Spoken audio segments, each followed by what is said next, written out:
Hi guys! For today's video, andito nga pala tayo sa Sambabil sa may Padilla. Kung taga Antipolo ka, alam mo tong Padilla.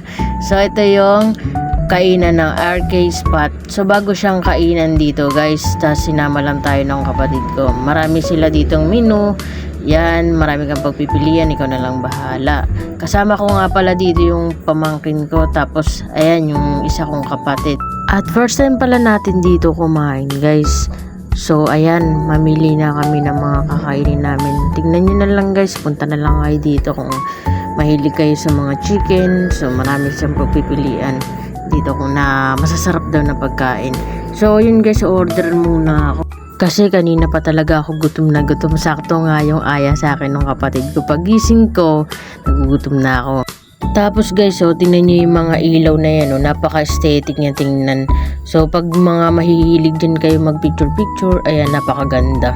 Tapos ito pala guys, tabing highway din siya. So medyo maingay yung mga sasakyan, pero hindi naman so ganun kaingay kasi tabing highway nga siya. Pero masarap naman siyang tambayan kahit napakaraming mga dumadaang sasakyan. So ayun. Tapos may mga parking din siya dyan. 'Di ba? Ang ganda niya. Kaya kayo guys, kung gusto niyo ditong i-try na kumain, no. Sa may lang to, Padilla sa may Sambabil, papasok lang sa loob. Tapos ayan guys, kumukuha ako ng sticker ko kasi rider tayo. Dikit mo dun. Ayusin mo.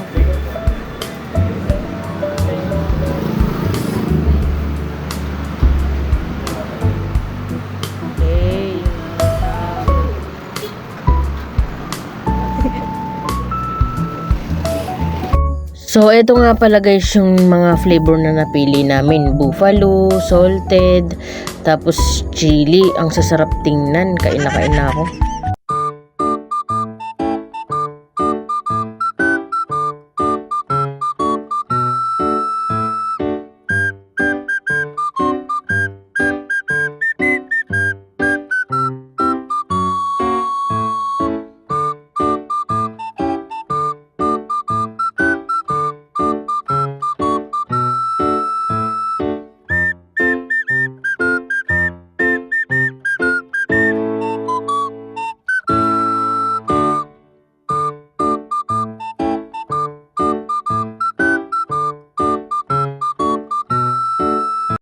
At busog na ang mga itik.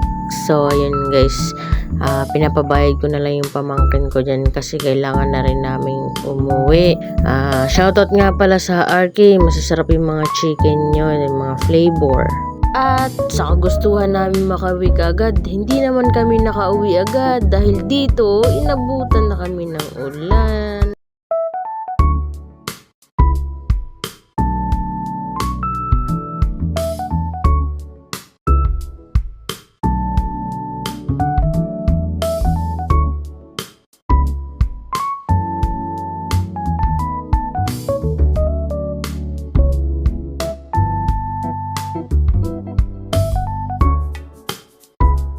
Eto guys, habang nagpapatila kami ng ulan, yung pamangkin ko, inutusan ko muna, sabi ko sa kanya is, lipitin niya muna yan habang di pa tumitila yung ulan. So ayan, niligpit niya naman.